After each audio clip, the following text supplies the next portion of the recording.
Hi, my name is Elizabeth Warner, and I'm going to be performing an Info 10 for the Asynchronous Tournament, and I'm going to go ahead and get started. Have you ever asked yourself, who was Vlad the Impaler aside from all the impaling? It's not his thirst for blood, or his knowledge of torture methods, or even his epic castle Panari that actually defined who he was. But what I can tell you is that Vlad is actually defined by someone else, someone that's not even real.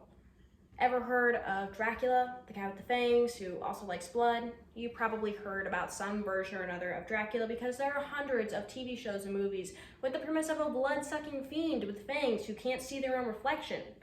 But the book Dracula by Bram Stoker was actually inspired by a real-life person, and that real-life person was Vlad the Impaler, the 15th century ruler. Vlad is also known as Vlad Dracul. Dracula, Dracul, you see the inspiration? Yeah, it's pretty obvious. Now, why is Vlad the Impaler important? Aside from the legacy that he left, Vlad is also considered super important in the many wars of the Ottoman Turks and the Hungarians. He is also heralded as a national hero of Romania. In fact, if you go to Romania, you can get an abundance of Vlad/Dracula gear. He is single-handedly dominating the tourism merch game in Romania. And if you ever do go to Romania, please get me a mug. But beside the point, he's also an important figure socially today, because without him, we would be devoid of many vampire movies, and TV shows, and entertainment media that have all come to define us. But who was Vlad? Now, let's talk about that. Starting the story, Vlad Tepe, Vlad III, or Vlad the Impaler, which are all the same person, was born during the 15th century in Wallachia, present-day Romania, at a time when there was unrest because of the conflicts between the Ottomans and the Hungarians. He was raised aristocratically, meaning he learned the native Wallachian language, engaged in intense physical activities, and even learned how to dress the part, so to speak. Vlad's father, Vlad II, was a member of the Order of the Dragon. Think of this like an Order of the Crusades. It's essentially the same thing. In fact, Dracul actually means son of the dragon, so that's why Vlad was called Vlad Dracul. A change in support by Emperor Sigismund III of the Holy Roman Empire, which is actually just the Hungarians, meant that Vlad's father, Vlad II, was finally able to fill his spot of the void. Think of this like a duke, a lord, or a governor of a state.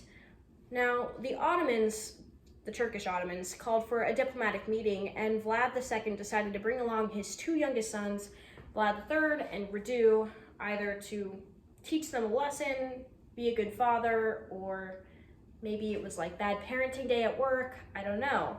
Now, of course, Vlad decided that this maybe wasn't the best idea, a little too late, and maybe bringing your sons to enemy lines isn't the best idea, because boom, inevitable happened, and the Turkish Ottomans actually kidnapped Vlad and Vlad's younger brother, Radu.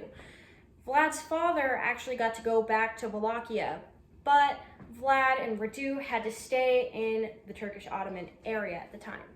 So because of this, the Turkish Ottomans actually taught Vlad and Vlad's brother lessons in philosophy, in science, and in brutal killing methods, you know, the usual of the day. Anyway, at this point in time, Vlad's father, Vlad II, was actually back home in Wallachia, but a coup was set up by the boyars, which would actually be the nobility or the Wallachian warlords. They overthrew Vlad II and brutally killed him and his oldest son, who actually would have filled the spot of a void before Vlad the Impaler. Vlad II was actually preceded by Vladislav II, but when Vlad III was released by the Ottomans, he returned to claim his spot of the void.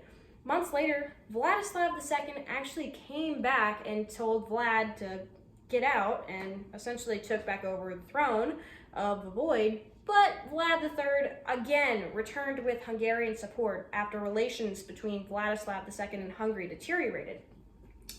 Vlad III deposed of Vladislav II a second time, and Vladislav II was actually killed in battle. Rumor has it, Vlad actually beheaded him himself. Now, let's get on to Vlad's more brutal side. Now, I just want to let you all know that this part is actually pretty gory, so feel free to log off now if you can't handle that. So, On Easter Day, we all know the rumors, Vlad III held a celebration, mainly of people he distrusted, who distrusted his leadership, and or sided with the Boyars during the coup. The guests ate and danced and stabbed to death. Obviously, these guests couldn't read between the lines of the invitation and asked themselves, I wonder if the guy whose father I killed is just inviting me over for a friendly dinner, or maybe there's another reason. Anyway, their bodies, which actually some of the guests were still alive, were impaled, cementing the name Vlad Tepe, which actually just translates to Vlad the Impaler. Vlad chose the Turkish method for impalement, which the victim is laid on the ground and the stake is shoved up down there very slowly. His other option was the Assyrian method, where the victim slowly slips down the stake. Vlad's most preferred way of impaling was taking a stake. It had to be either wooden or metal, or shoving it up the rectum, letting the stake go through the victim until it exited the shoulders, the neck, or the chest. Occasionally, to mix it up, he would take a dull wooden stake and again shove it up the rectum, but this time the pain was prolonged and it would go through the body without puncturing any of the victim's internal organs, prolonging the killings. In both cases, the victims were alive. Mainly this was used on anyone who disliked him or distrusted his power. And the bigger you were, the quicker you died, and the smaller you were, the longer your death was, because it was your own body and gravity that decided this time how long it was till you died. Now, let's talk about Sultan Mehmed II, who witnessed firsthand Vlad's very violent side. Sultan Mehmed II was the Sultan of the Ottoman Empire, and he was taken aback after he invaded Wallachia and 23,000 of his own men were lined up on stakes for 20 to 60 miles. Hungarian forces actually deemed him too much of a war risk and imprisoned him, thus putting his brother Radu on the throne. But Vlad was soon released when the Hungarians realized that there was only really one leader of Wallachia that could do the job well, and that was Vlad. But unfortunately, he died during a battle in the war that actually did inevitably end up breaking up between the Ottomans and the Hungarians.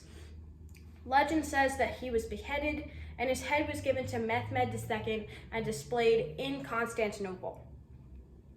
Now, Vlad was so vitally important not only because of his involvement in the clashes between Hungary and the